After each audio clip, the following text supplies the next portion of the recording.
A very good morning to Kenyan citizens. Welcome, and this is the Current Affairs segment, a trusted source for the latest news, insightful discussions, and impactful stories shaping our nation and beyond. I'm Angela Kabete, and together with Muchai Eric, we're going to dive into the latest news and cover the truth behind what has been happening that is in our country and beyond. So make sure that you stay tuned as we break it down right here, right now. Very good morning to you. Good morning to you. How are you doing? I am doing great, I thank God. It is on a Friday. Yeah, it is How is your Friday. week? My week has been amazing, and I really thank God because of the grace that has carried us through this week. Yes. Ni neema. Any name, and it's by God's grace. Salimia watazamaji. Ningependa kuwasalimu wapenzi watazamaji na karibuni sana katika kipindi hiki cha The NURU Morning Show, ambapo tunaenda kuchambua mambo mengi katika magazeti na pia kukuarifu na kukujuza mambo mengi ambayo yanaendelea katika nchi yetu na pia katika dunia. We thank you because of joining us on all our social media platforms at Mizpah TV Kenya, and thank you for all that are sending us their feedback this morning. And also, if you are going to send us your feedback, we are going to appreciate so much on our SMS line on 0799 200 100. All right. And now, you know, it is always well to give them that is the verse of the day. So let's head over to the verse of the day, an encouragement for you as our viewer. And today's verse comes from Philippians 3:13 to 14. And I read, this is what it says. Our brothers and sisters, I do not consider myself yet to have taken hold of it. But one thing I do, forgetting what is behind and straining toward what is ahead. I press on toward the goal to win the prize for which God has called me heavenward in Christ Jesus. This verse is such an amazing verse because if you read in that book, the Bible says that you should forget the things of the past. You know, wengi wetu tumebeba mambo mazito kutoka katika mambo ambayo tulipitia. But this morning, may you get encouraged that you must let go and let God. Because some of us have been hurt. Sijui ni mambo gani ambayo umekuwa ukipitia. I don't know what situations you went through in your life. Some people that you trusted so much hurted you. But the Bible says, forget the former things. Just let go and let God. Because the moment utaachilia hayo mambo, the moment utaachilia, it is the moment that God is going to come and bless you. There are some blessings you cannot receive if you don't let go. If you don't let go, there are things that you cannot receive. So let go and let God. Yes. Wow, I love that. Napo kwenye sema that straining toward what is ahead. You know, it means if you're straining toward what is ahead, it means that you need effort, you need discipline, you need to be focused, and also it needs determination. So for Avio, make sure that you apply this verse practically in your life, and you'll see God working in your life. And now let's head over to what has been happening, because each and every day there are new stories, and it is a responsibility to making sure that you as a Kenyan citizen, you stay updated of what is happening. I have the Daily Nation then. I have the Standard. And on today's Daily Nation, these are some of the matters that we'll be checking out today. Tutaangalia that is matters to do with politics, and then tutaangalia that is matters to do with the health sector, and then we'll be checking out matters to do with legal and crime. What about you? We are going to check on matters politics, and also we are going to look at matters that are affecting the education system in Kenya. Yes. So let's start with the Standard today. In the Standard page 10, we are having a story that reads, TVET's fees hiking raises dropout fears as the education ministry tutors clash. Currently, we've seen that the education system has been facing a lot of issues, and this morning, as written in the Standard, concerns have emerged that over the view of fees at Technical College, with some stakeholders claiming it has led to mass dropouts and low enrollment. This is something that has been happening recently because parents and students are having an issue on hiking of fees, and some of these problems have been caused recently. The Kenyan Union of Technical and Vocational Education Trainers, KUTVET, report that tuition fees under modular curriculum introduced in May 2025 have risen from 56,000 to 105,000. You can imagine that is double the price that was the amount that was needed to be given for that one modular. And then examination charges, tools and materials, and subsistent cost.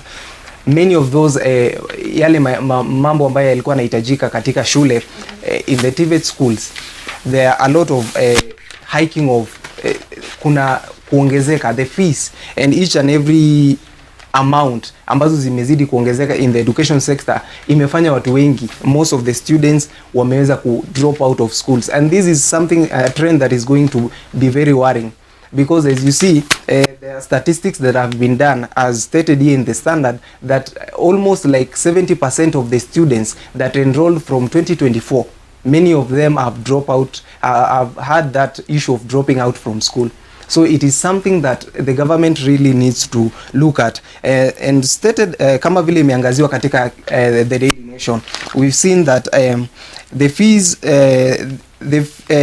it has now become extremely difficult for ordinary parents, the person ambao wale watu ambao they are not well up ama wana pesa za kutosha. It has become very difficult for the ordinary parents to support a child in technical institution. Tuition fees alone has risen from that amount that we stated 56,000 to 105, and this is something that is very worrying. We don't stated in one of the leaders in the departments, he said that we don't have students in colleges now. Enrollment is very low because students cannot afford fees, even to manage to even those who manage to join are dropping out of schools, and this is something that the government really needs to look at, because education is one of the major sectors in our nation. So as stated here, any student who enroll in 2024 or later is not receiving capitation. This is something that is very worrying, because as we are having that urge of moving from we want to become like Singapore, this is one of the major areas that we really need to invest on, because as a government the government capitation or in katika mashule, it is something that is very necessary, kwa sababu if you are not going to support the education system as stated here in the standard, we are going to have a failed sector in the education sector, because in 2024 later from 2024 or later in not receiving capitation, they are left in college with a lot of challenges, and other people are just opting to get out of the school. So this is something, a story that is written in page 10 of the standard, and when you get your newspaper you'll be able to read a lot of statistics that have been done according to the education system. Angela, I don't know, what do you have on your side? Alright, on page 12 of the Daily Nation, that is to do with the county's findings. Specifically, tunaangalia that is Nairobi, and this very side, page 12 of the Daily Nation, it reads that oversight senior city hall officials appear before county assemblies, public accounts committee to answer questions, and the audit flags secret Nairobi account with 151 million. These are some of the secret accounts. Now, I don't understand why they have these secret accounts. Na hizi ni pesa zenye wananchi wanitishwa, and you know that's why unaona hapa that is the former CEO of Nairobi City County is being summoned, because there are concerns about that is 15 billion linked to a Nairobi account, and this likely relates to that is public management, revenue collection, and possible irregular transaction that happened when he was there. And the county government in Kenya had the county government, especially in Nairobi, has previously faced scrutiny over transparency and the misuse of funds. And now the reason why why he's being summoned is because the lawmakers want an explanation regarding how these finances were handled. Secondly, they want to understand whether the procurement and spending procedure were followed, and because there are many allegations of that is financial mismanagement. And in addition to that, and this is a statement. Let me quote what the auditor report, what came from the audit report. The receipts could not be confirmed as no supporting invoices from the remitting entity or corresponding statement were provided. It means that this was not right because there was no approval. And in addition to that, a supplier transferred 98.1 million into the account November 25, that is the year 2024, followed by that is 53.5 million 2 months later into private account. So what's not happening in the pesa wananchi? Okay, and I really don't know what is running in your mind right now as a Kenyan citizen when you hear us mentioning such. And there are many reports that have been released when it comes to spending and everything, and Kiangalia, that is their key figures that have been given here. The audit record shows that that is in January 2022-2025, 53.5 million was transferred. Ikaenda wapi? Now, these are the questions that have been asked by these different lawmakers and also the Auditor General. And in addition to that, the Auditor General said that I'll note that no documentation was provided to justify the accounts opening and the necessity of an impressed operation account or the identities of its signatories, effectively shielding those controlling the funds from public scrutiny. And the receipts could not be confirmed as no supporting invoices from the remitting entity or corresponding statements were provided. This is what the Auditor General is saying. So the audit also uncovered deep gaps in how the county accounts accounted for millions of shillings in receivables and foreign travels. Where are they traveling? You know, labda hiyo Nairobi utuambie wamekuwa wanasema this pesa wanatumia on traveling. Are there things that can complement and say this and these are the products from us traveling after traveling? So foreign travels and raising fresh concerns about whether public funds were properly tracked or whether some expenditures occurred at all. In addition to that, irregularities were identified in overseas travel and training expenses. Now, when they say training expenses, they are not specifically. What do they mean by this term training? I wish they could come out and explain. Is it training zilifanyiwa kina nani na nani na nani na wapi? So the fact that there were no approval, this is raising a lot of concerns because it's bringing that aspect to accountability. Napi, it is affecting that is the matters to do with public trust in Nairobi leadership and could lead to that is legal investigations, policy reforms, changes in financial oversight systems, and remind citizens why public transparency when it comes to finances really matters. So you as a Kenyan citizen, do you ask yourself every day, where do your money go? You know, when you pay that tax, where do that money go? Because, you know, you end up traveling, you know, trainings that they're not really specific. What they mean, what do they mean when they say training? And these are the people who have been trusted. Don't forget, Nairobi is the capital city. Wow.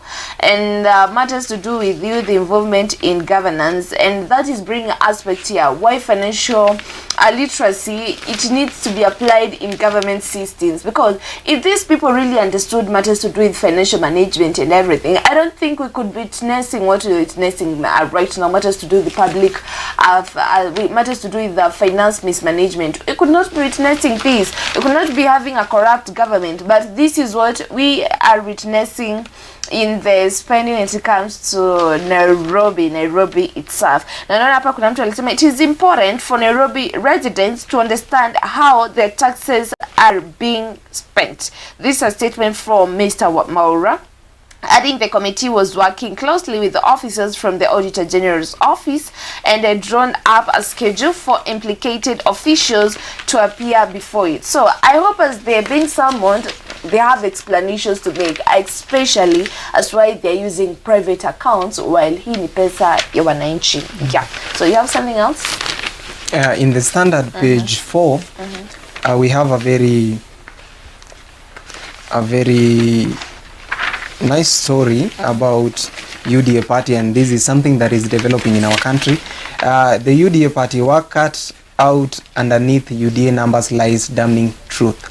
So this is something that we've recently seen in the UDA party. Many of the aspirants, kumekuwa na uongezeko mkubwa sana wa waniaji wa viti kadha wa kadha katika chama hiki cha UDA, and the United Democratic Alliance UDA faces a critical test after its list of 2027 aspirants revealed a distribution pattern that has exposed the party soft and doubly. So it is something that the party of UDA, as stated here in the Standard, kumekuwa na kuongezeka kwa nambari za wale ambao ni wanawania viti tofauti, and this is something that is going to test, as stated here, it is something that is going to test the policies that are set in that party. And as you see, the figures released by UDA and widely circulated show that of 12,000 applicants aspiring to be the 2027 ballot hosted by President Ruto at State House this week, a majority are from Rift Valley. And this is something that is emerging, that many of the MPs and other members of government from the Mount Kenya regions snubbed that occasion in the katika State House, na ni jambo ambalo limezua mhemko katika mitandao ya kijamii, kwa sababu kuna viongozi ambao they are very critical leaders that missed that opportunity to be in that meeting. And as you look at the numbers that have been stated here, 12,000, this is a lot of members, and some of the regions are stated here. Many of the regions ambazo zilisimamisha wawaniaji katika chama cha UDA, many of the areas and the regions are now shunning away from that party, and it is something that imezua gumzo katika mitandao ya kijamii, na pia it is something that is raising a lot of concerns on the grounds that the UDA party kama iko bado na ule mshikamano katika the grassroots regions. We don't know, as stated here, there is something that the key Mount Kenya leaders were conspicuously absent from State House meeting, including Governor Irungu Kang'ata from Murang'a, Anne Waiguru Kirinyaga, Joshua Irongo Laikipia, Kimani Mwamatangi Kiambu, Susan Keheka from Nakuru. Senators and MPs and women representatives were also missing. Even close presidential allies such as Mathera MP Eric Wamombi and Murang'a women representative Betty Maina did not attend. This is something that we've seen during the meeting that was held in this at the State House. Many of the members from the Mount Kenya region were absent, and this is something that as stated in the Daily Nation, in the Standard, imesemekana ya kwamba kuna shida in terms of reception of that political party now in Mount Kenya. Now it is something that is now becoming so interesting to see that many of the presidential allies are not attending even the meetings ambazo kiongozi wa taifa ameweza kuandaa, ama kiongozi wa chama cha UDA Daktari William Ruto ameweza kuweza kupanga. And in some counties no aspirants expressed interest in the UDA gubernatorial ticket, though interest was recorded in Senate women representatives and parliamentary and MCA race. And a storm is also brewing in the UDA ODM bromance, and this is something that is developing after aspirants from Nyanza trooped to State House. Homa Bay Town MP Peter Kaluma issued a stern warning describing them as self-serving politicians ambao wameenda tu kuangalia maslahi yao.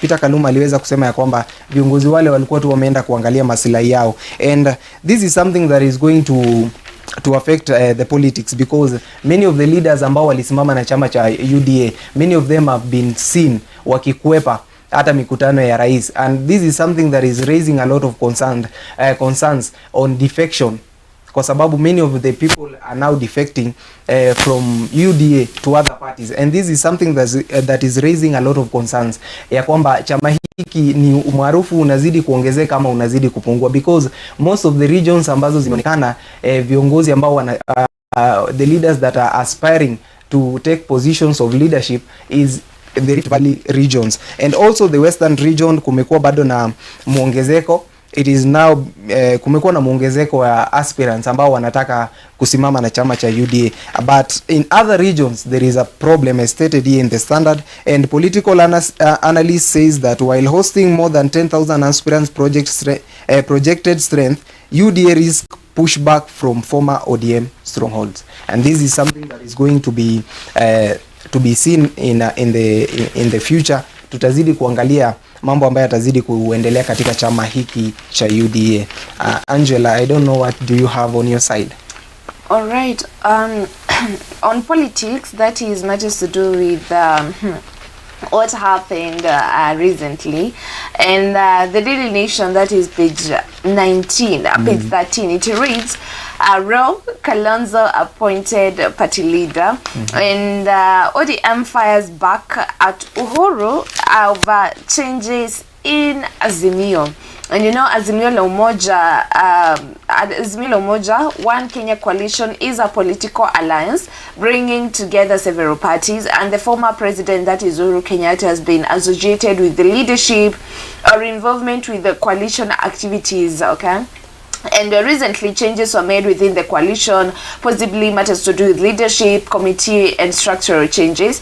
And now the ODM party and the ODM party, currently the people at the ODM party, they believe those changes were made improperly. And you know, if that is what they believe, the ODM party, if that is what they believe, the people in the ODM party, it is signaling that is tension within the coalition itself. And now, ukiangalia, that's why they made a headline reads that ODM fires back at Uhuru over changes in the Azimio party, and the ODM terms the Kenyatta-led reshuffle illegal and exceeding powers. Okay. And they came out publicly criticizing that, and they argued that the actions are exceeding legal or constitutional powers, and the changes did not follow proper coalition agreement procedures, and they believe that the coalition decision should be made collectively, not unilaterally. And that's why ukiangalia, there is a statement from the ODM executive director, Anita Odor Ongwen. Okay, I hope I pronounced it correctly. And alisema the power to appoint or remove is therefore neither unilateral nor vested in a single party leader, a clique of leaders, nor the coalition council acting independently. Now this is a statement from the ODM executive and director, and you know, this situation is reflecting that is internal power struggles and leadership control issues, because people up at the party say that it was not notified of the meeting that appointed the Wiper leader Kalonzo Musyoka as a coalition party leader, replacing the late former prime minister Suba South MP Karoli Omondi. Okay, so according to them, they are not informed, and that's why they believe this is not good. They believe it is not right. It is unconstitutional according to them. And now I don't know what will happen, because this is going to bring a great impact. It's bringing that aspect here, coalition matters to do with coalition stability itakuwa affected sana, because in a later that aspect here, internal disputes which can weaken Azimio unity. You know, this is what we have also seen happening in the ODM party, and also in a later that aspect here, public disagreements may signal crack in the opposition alliance. And now we ask, what does this mean for them coming 2027? na pia public perception. Supporters may question leadership and coordination, and that aspect ya political realignment might lead to realignment before future elections, and also increase of rivalry between key leaders, which is not a good thing. Na pia in effect that is matters to do with national politics, which may influence that is the future parliamentary strategy and alliances. And now tukiangalia that is the Azimio said that the changes aim to revitalize the coalition to boost cohesion and strengthen its national posture. And the reshuffle positions Mr. Kalonzo, a former vice president, at the center of the efforts to regain momentum after defection in the eternal dispute. So let's see what will happen. Another stories? There is a very interesting story in the Standard. And there is a story that is so inspiring here, and it reads, beats not beauty. In the entertainment sector, we have ladies ambao wameinuka in the entertainment sector, and this is something that is very it needs to be appreciated, because tunaona kwamba tulipokuwa when we are growing, Angela, many of us, we were always told ya kwamba kuna kazi za the ladies and we have kazi za gents, but there is something that is coming up recently ambapo tunaona watu wengi wameanza kujituma. They are just kila mtu anajaribu kufanya vile anavyoweza. It is something that is inatupea even motisha, because when you see in page 6 of the katika Pulse sector, there is female DJs in Kenya in the entertainment sector. Kuna watu ambao wameinuka, and if you see look at this story, it says about the challenges ambazo wanapitia when they are doing the things that were perceived to be done by men. And Kenyan female DJs are spinning past stereotypes, proving talents, beats, looks every time. We've seen that a lot of katika taifa la Kenya kumekuwa na muongezeko. Many of the ladies tumeona hata in different sectors, even in katika sectors za transport, tumeona the ladies are now coming up. We've seen even in Nairobi there are drivers ambao they are ladies, and it is something that is so encouraging that as a nation we need to relook on our cultures. And as stated here in the Standard, we see that many of the DJs wameweza kuangazia masuala ambao wamekuwa kipitia. Many of them have been going through sexual harassments, many of them have been going through wamekuwa yani stigmatization of the things that they are doing. And many of the tumeona kukona huyu ambaye ameweza kuweka picha yake hapa, anaitwa DJ Veril, and she stated that the industry isn't perfect but we are paving way for fairness. We need audiences and promoters to see past skin color, looks, online followers, and focus on skill. This is something that is very interesting, because when you look at our cultures as Africans, stated here in the Standard, we see that many of Africans tuko na ile culture ya kusema ya kwamba kuna kazi ambazo akina mama hawawezi kufanya ama akina dada, and it is something interesting when you see that ladies are now coming up and taking the positions that men waliweza kudominate, and this is something that is so encouraging, seeing the girl child is now rising. And if you look at these stories, but the pressure keeps increasing on katika hizi sector ambazo wameingia, they lose and one might lose the bigger picture while running for immediate validation. The pressure is why many females use bleaching or other methods of increasing bookings. And also we see a female DJ Coco reflects, we want to be recognized for our skills, our creativity, our ability to move the crowd, social media, and help, but it is just one tool. Consistency on the stage is truly earns respect. And this is something that is very interesting when we see ladies doing a lot of things that were perceived to be done by men. It is something that is very encouraging. And I don't know what is your take on this, Angela, because we have our cultures as Africans, ya kwamba kina dada hawezi kufanya kazi fulani. And what do you think about this story of seeing a lot of female DJs and people in the entertainment sectors rising up and taking roles that were perceived to be taken by men? I would say it's a good thing, and we are heading in the right path. Yeah. Right, and another stories that is page 3 of the Daily Nation, matters to do with the health sector, specifically tunaangalia SHA. And we're experiencing a lot of crisis when it comes to the health sector, and specifically tunaangalia the cancer patients, and it reads that cancer patients stranded as insurance approval fail. This is so sad, it's so disappointing, yet we're hearing statements from different leaders that they believe that SHA is good, SHA is working, but what is not really happening? Because that is we transitioned to SHA, that is October 1st, 2024, and the government officially replaced that is the NHIS that was there, and the aim was to achieve that is universal health coverage. And now let me make you understand how this is bringing a great impact to the cancer patients, and the reason as to why the Daily Nation may highlight specifically cancer.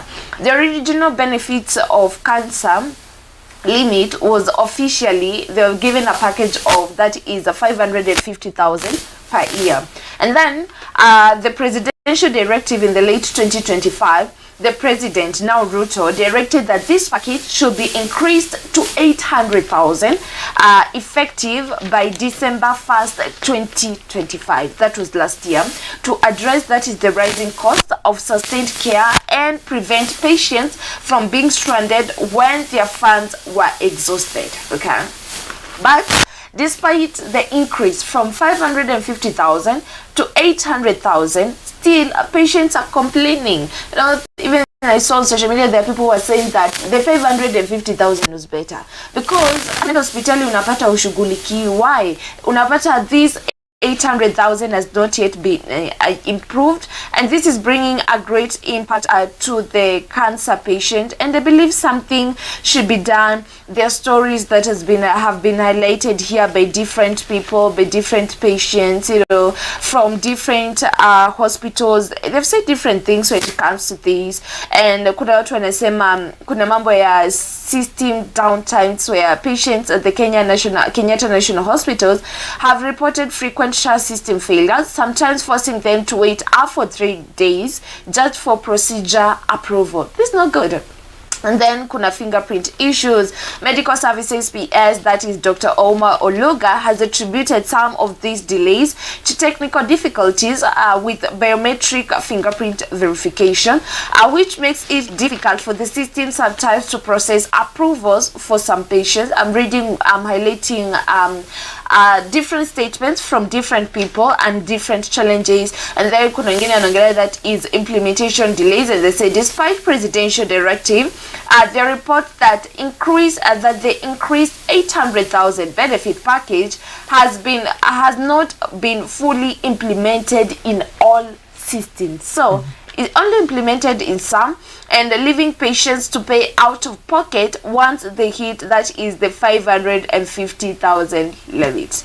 Okay, so it means that despite the transitioning of that is from 550,000 to 800,000, still patient can't feel the difference. And then kuna comparison within the private sector, and reports indicate that while approvals of the public facilities like the Kenyatta National Hospitals can take days due to system issues, approval in private hospitals often take only a few minutes. Now this means that when it comes to the public facilities, okay, something needs to be done, because we also make comparison between that is the private and the private hospitals and the public hospitals. In the private hospitals, it only takes a few minutes. Now I don't understand when it comes to, because hapa wamesema that is the benefit package 800,000, it has not been approved or implemented in some hospitals. Then why did they do the budgeting last year and they allocated some funds to the hospitals?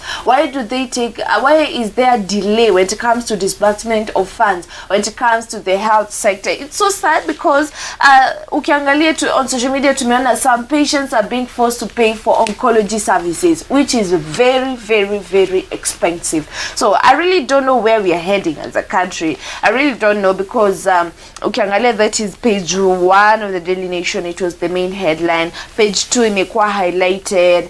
Page 3 imekuwa highlighted. No, this is a signal or a call to action for the government and the president himself, because he was the one who gave out that directive ya kutoka 550,000 to 800,000. He should do a follow-up. You know, after you've implemented something, why would you implement it and then just let it be there? They should do something about it, because patients are really struggling out here. And also, when it comes to management of funds, they should make sure kuna accountability when it comes to the healthcare system. It has been struggling because staggering, because much has to do with corruption. Juzi tuliona sijui 8 million, 8 billion, something of sort. Haijulikani kwenye ilienda. Now, what is not happening? Are the people who have been entrusted in that facility, if they should too big for them to wear? You know, I don't know what you think about this as a Kenyan citizen, or you have a story to tell. Please tell us your story if you have had any encounter with SHA and what you think about it. Talk to us on 0799 100. I'm so glad to hear what you have to say on what is happening to the cancer patients and the SHA as well. Another stories as we wind up. As we wind up, in page 10 of the Standard, we have a story on water and sanitation, and this is something that is affecting most of Kenyans. The headline says that 10 billion Kenya shillings, 10 billion lost annually in water leakages, reveals the cabinet secretary. The government loses at least 10 billion annually due to water loss through leakages, illegal obstruction, and poorly executed infrastructure projects.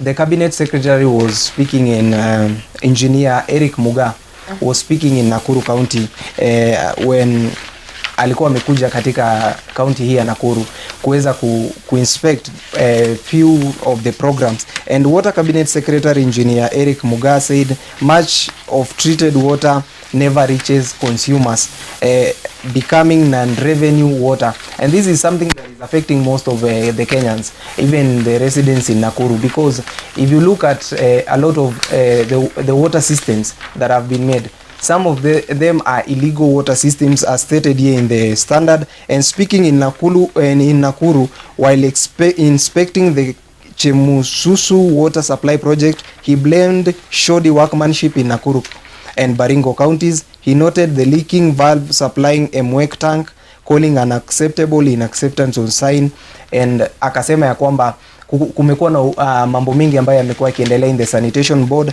and many of the things that he stated, the project he was able even to confirm on a project that has been begun in Mkwent.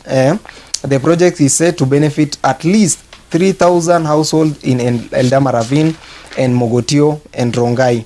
And we see, however, several key projects and dams were promised. The dam projects include that were promised, promised 50 mega dams will be built, and this is something that is very interesting because kumekuwa na a lot of promises stated here, because however several key dams projects including Aror, Kimwarer and Itare remained stalled despite promises by the government, and this is something that the government really needs to work on, because wameweza kuahidi they will build a lot of dams, and when the cabinet secretary engineer Eric Muga comes on and anaweza ku promise other dams before the other ones are being done, it is something that is very interesting, because as you look in the Standard, he reaffirmed the commitment to constructing over 50 mega dams to support irrigation, aiming to bring 2.5 million acres under irrigation, and this is something that is going to help the mwananchi. If these projects come into actualization, it is something that is going to help the local mwananchi, because at this moment that we are having drought, it is something that is going to help them so much. And there are many other things that were stated here. When you get your newspaper, you will be able to read more and more and more other stories. All right. I guess that is what we had to check out today on what has been happening, right? Yes. You have something to tell the viewers? Thank you so much, our viewers, for keeping it Mizpah TV. We thank you because of the commitment, and thank you because of all that are watching us through all our social media platforms at Mizpah TV Kenya. And thank you for all ambao wamekuwa kitutumia SMS on our SMS line of 0799200100. Thank you so much for viewing. Have a very good Friday. And I can forget this show is proudly brought to you by Mizpah Prayer Center, a great place of prayer, fasting, and spiritual renewal. Mizpah Prayer Center is located in Bahati, Nakuru, 14 kilometers from the Nakuru city on your way to NURU and Nyeri. It is open to individuals, ministry teams, and different prayer groups from all denominations. For more information, please contact 07-277-66553. Well, let's go for a short break. Then we'll be right back with Beyond the Headlines. Stay tuned.